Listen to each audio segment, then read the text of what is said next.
hurting and heartbroken through the love of Christ. Divine Television Network USA, a place of hope. Praise the Lord. Bwana asifiwe sana. Shalom, shalom, shalom. We welcome you to this particular episode of today's day. And I want to bless the Lord for everything that is going on around us. I want to bless the Lord for you who has chosen to be here. I know there are many other things that we could be doing, but you have chosen to be here, and I know that God will bless you. It is our prayer that everything we are doing, everything we are involved in, and everything around us will align to the atmosphere in the spirit, will align to God's will align to his purposes, will align to his love for the sake of our countries, for the sake of our nations, and for the sake of your family. Welcome to Divine Television Network USA. My name is Teacher Masai. I welcome you this particular day, knowing that God has kept you, that God has preserved your family, and God is ready to lift you and to take you to higher levels in the mighty name of Jesus. As you come in, kindly you can invite as many people as possible to come in and join. Mention them in the comment sections. Tell us where you are watching us from, so that we know how far we have gone with this gospel. We know that the Holy Spirit has gone ahead of us, and many things are happening for the glory of God. Many testimonies are being received for the glory of God.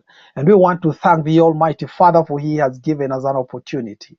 Kindly be a family here, be a member here. You can subscribe to our YouTube channel. That is Evangelist Sarah Mbogo Ministries on YouTube. You can also follow us here on Facebook.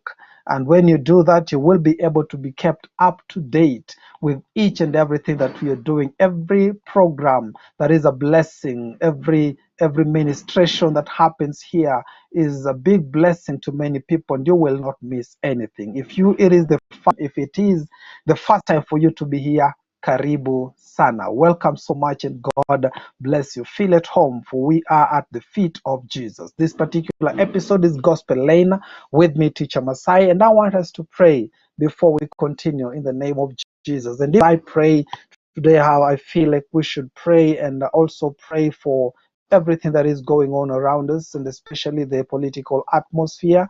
We need to really pray so that the Lord Almighty will be able to be with us in the name of Jesus. So join me in prayer in whatever way you can. If you can speak in tongues, God bless you. If you can prophesy, God bless you. Whatever you can do in the mighty name of Jesus, let us do it, because the Lord has given us the power. The Lord has given us the authority. Father, in the mighty name of Jesus Christ, you are God, and there is no one else like you, Father. Lord God, we call on your sovereignty, O King of Kings and Lord of Lords, that, Lord Jesus, you may come, O King of Glory, into each and every heart, O Father. And I pray for abundant peace within the heart of each and every person who is watching and listening right now, and even those ones out there. Father, we send your word of peace into their hearts, O King of Glory, so that there would be no turbulence in their hearts, O Father, especially in this country and many other countries where there is political animosity, political atmosphere, O Father.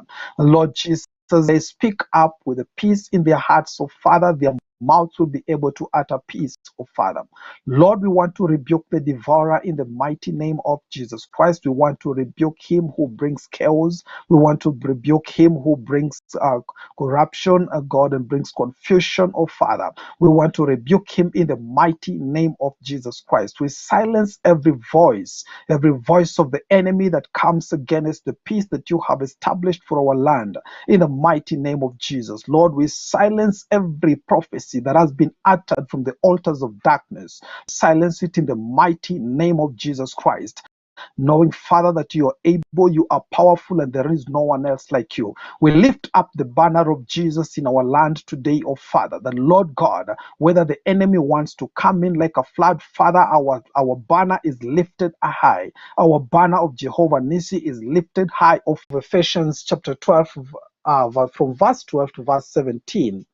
And After reading that, then we will come back and deliberate on the sword of the Spirit, particularly being able to understand what it is, and especially at this particular time, what we need is the sword of the Spirit, because the days are becoming dark, the days are becoming evil, but our God is a powerful God. I believe that He is the God of all ages. He is the God most powerful. I still believe that He is very sovereign. I still believe that He is the King of kings and the Lord of lords. And I still believe He is the one who raises up leaders. He is the one who brings down leaders. We will go in our spirit, on our knees, and proclaim that the Lord Almighty will reign in every circumstance in the mighty name of Jesus Christ. So when you're reading from the book of Ephesians chapter 12, verse 12, the Bible says, "For we do not wrestle against flesh and blood, but against principalities, against powers, against rulers of the darkness of this age, against spiritual hosts of wickedness in the heavenly places." Notice where our warfare is. It is not with one another. It is in the heavenly places, principalities, powers, and rulers, and the hosts of wickedness in the heavenly places. And therefore, let us brace up ourselves in the name of Jesus so that we are able to fight the good fight of faith in the name of Jesus, understanding every weapon that God has given unto us, every part of the armor that we have as the children of God. And in verse number 13, the Bible says, "Therefore take up the whole armor of God," not one, the whole armor of God, "that you may be able to withstand in the evil day, that having done all to stand." Verse 14 says, "Stand, having girded your waist with truth, having put on the breastplate of righteousness, and having shod your feet with the preparation of the gospel of peace.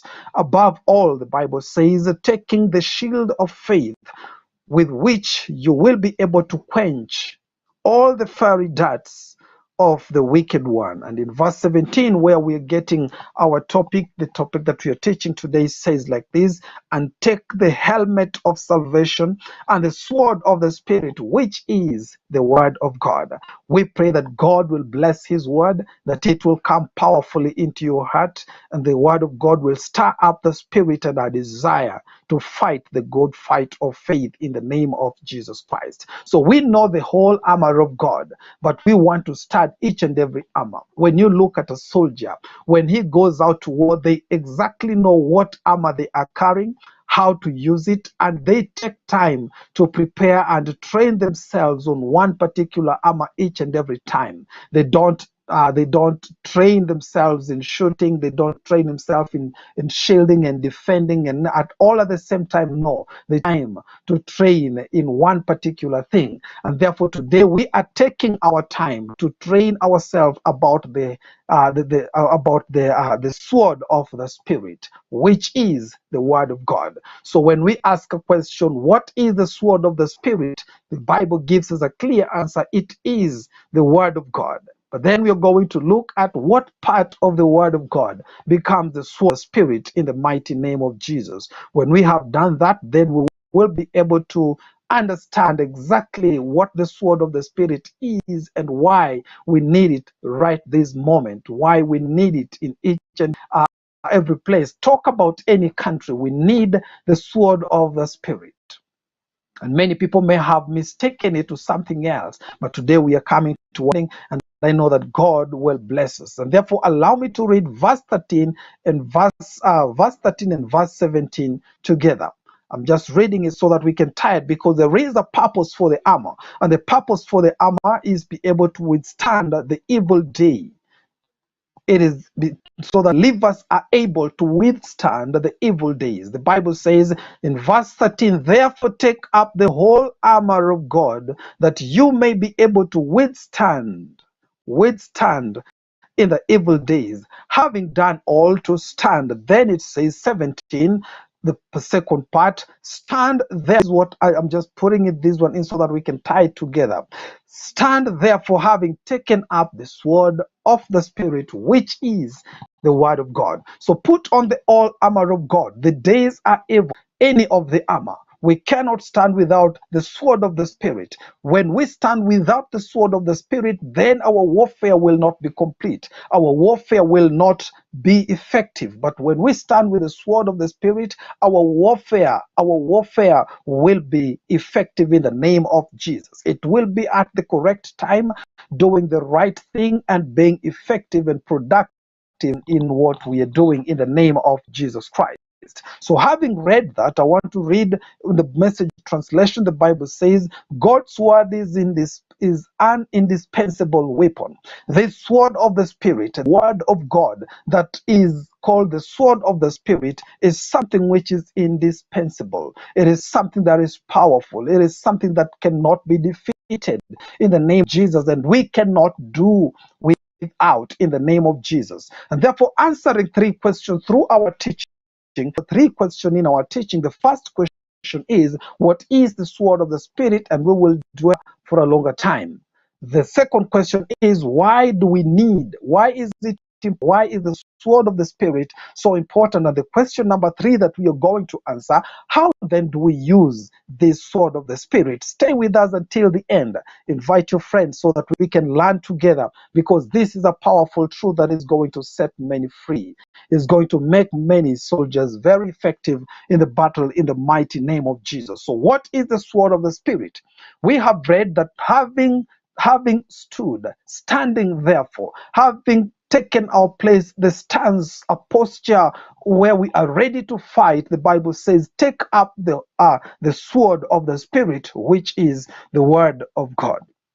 Remember, we must be able to stand. We must be able to know. We must be able to discern before we take the sword of the Spirit, which is the word of God. So the sword of the Spirit is the word of God. But it is important to separate this from what the Bible calls the gospel of peace. The gospel of peace, which is also the word of God. Because when we read, the Bible tells us in verse 15, for shoes, put on, I'm reading in the New Living Translation. The Bible says, for shoes, put on the peace that comes from God, the good news, word of God, the good news, so that you will be fully prepared, so that we are prepared for the gospel of peace. Put on the shoes, which is the gospel, is preparation for the gospel of peace that makes an individual, makes a leader, makes a Christian, any believer, son and daughter of God. When we take up the gospel, the good news, it